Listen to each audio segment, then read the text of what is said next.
ফরিদপুরে শুটিং হচ্ছিল, অনেক মানুষের ঢল যে সিনেমার আর্টিস্টদেরকে দেখবে, তুমি ছাদ থেকে দেখলে যে একটা বৃদ্ধা একদম, ও মাই গড, আপনি লিখেছেন। আমি যখন জেল থেকে আসি তখন লেখাটা পড়েছিলাম।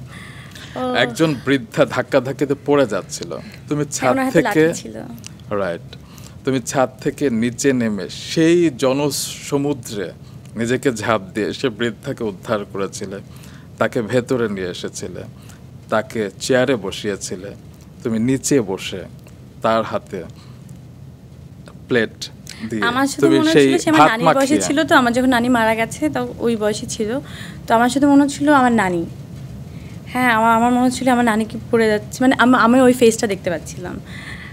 কোনো ওরকম বয়সের কাউকে দেখলে আমার নানি মনে হয়, এবং আমার নানার বয়সে কাউকে দেখলে আমার নানাই মনে হয়।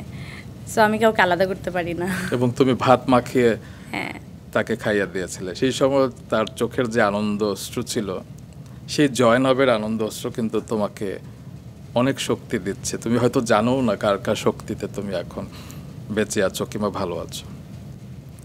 আমার গুজবাম হচ্ছে।